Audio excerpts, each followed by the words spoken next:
Whenever I heard that Killer Instinct was being talked about as a rebooted project here at Microsoft, I had to figure out a way of being involved with it. Audio has always been the thing that's really helped prescribe Killer Instinct as a unique fighting game vehicle since its inception. And it's something that we were very adamant to maintain when we were bringing back Killer Instinct this time around. Killer Instinct.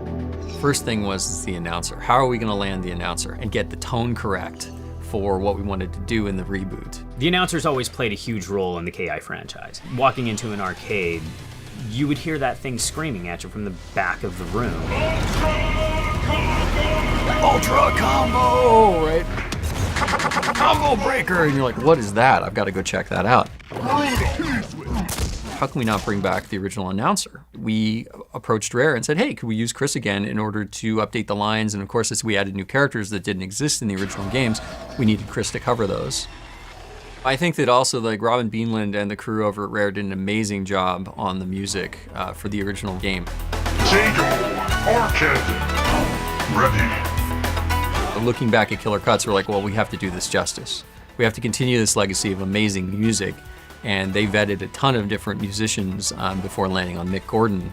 Back in 2012, Jedge from Double Helix contacted me and he said, we have a really, really cool fighting game that we would like you talk to you about doing the music for. And I was like, yeah, cool, fighting games, I've never done one before. He sent me an email straight after that and he said, we're making the new Killer Instinct. And my head just exploded.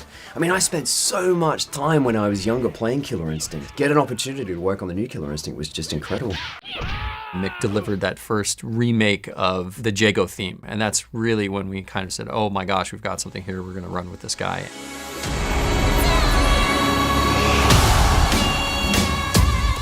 Jago was a really, really fun experience because he was the first character that we worked with. We went with the whole Tibetan thing, so I went to visit a Buddhist temple and tried to learn how to do throat singing. And it's like you're clearing your throat, you get that and at that last little bit where your throat starts to go a bit furry, you kind of hold that.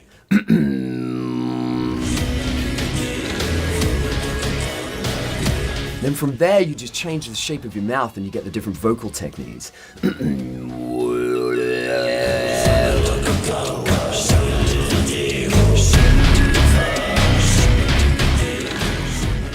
The best themes are when you completely engross yourself in a character.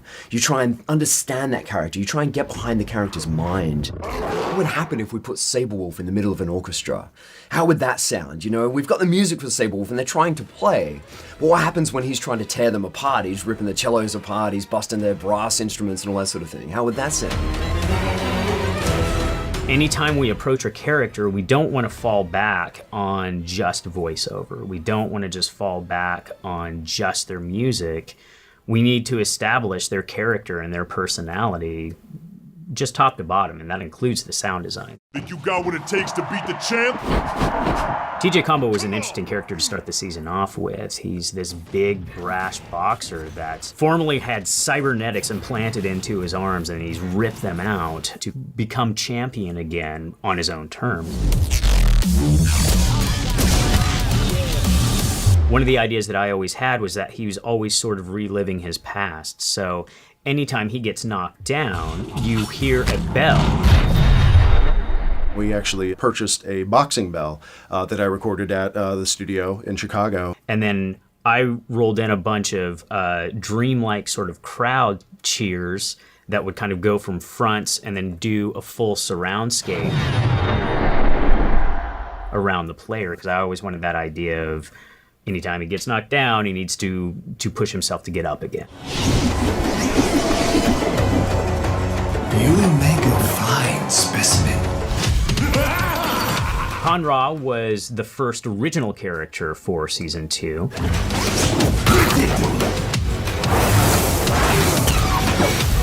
He is essentially like this mummified lich that has control over dark magic. I remember bringing Jeff Domkowski in for some of the Scarab work and was just kind of like, what do you got? What sort of ideas do you have for that? Well, I came onto the project where that character was pretty much on his way out the door. There were a couple of other sounds that had to be recorded, one of which was the sound of his scarabs. I wanted to try to get just that sound of just like a million kind of bugs coming at you, ticky, ticky, ticky on the ground. I ended up settling on ping pong balls that we chopped in half, stuck in a bit of a burlap bag, and then just bounced against the concrete surface a whole bunch.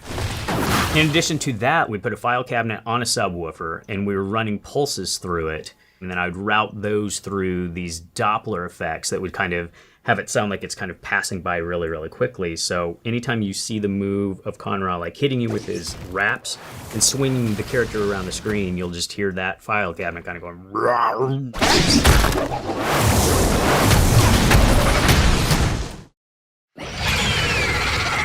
Riptor was an interesting challenge. We had to balance some of her more cybernetic parts with her actual like dinosaur skin and flesh and claws and things to that effect.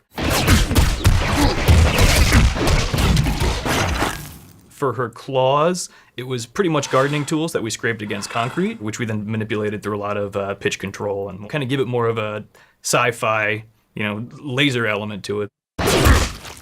For her tail, we used a lot of whip recordings, coupled with just some synthesis elements that we pitch shifted up and down and did a lot of phase manipulation on to give it that doubled, flanged, science fiction sort of sound.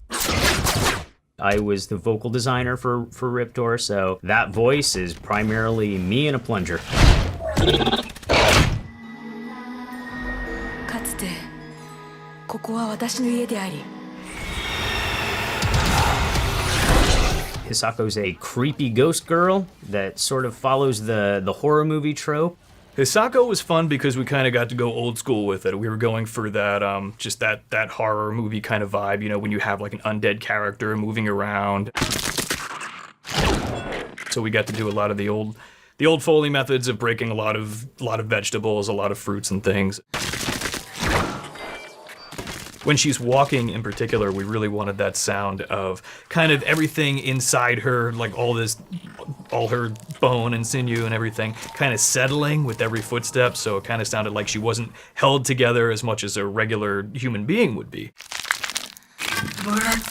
So we came up with the idea of taking taco shells and gluing those into kind of groups of about 4 or 5 or so, and then slowly just kind of breaking them and, bending them back and forth. We did some cool teleport sounds for her, where we did a bunch of cloth kind of snap and bursts, and then I took a bunch of small blades to kind of give that idea of her like slicing through the air as she teleports in. She was really, really creepy, and it was a lot of fun to work on Hisako. Cinder was always my favorite in the original Killer Instinct, so he held a pretty close place in my heart.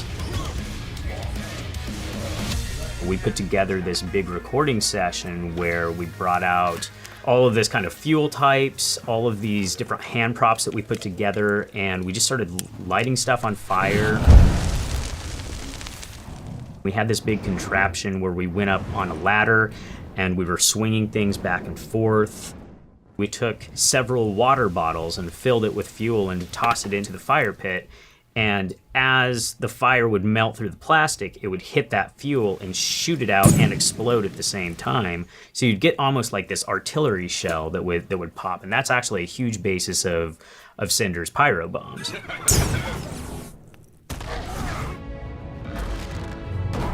It's been astonishing to see the amount of passion that people have for this 20-year-old franchise.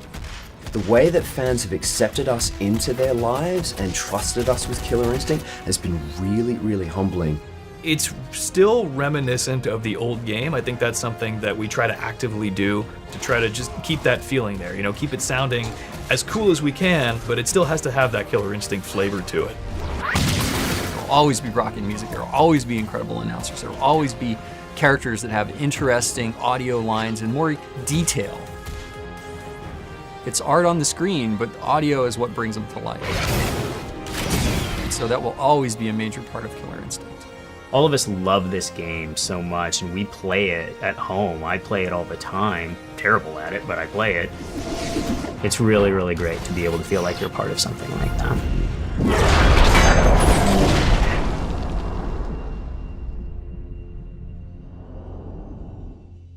Xbox One exclusive.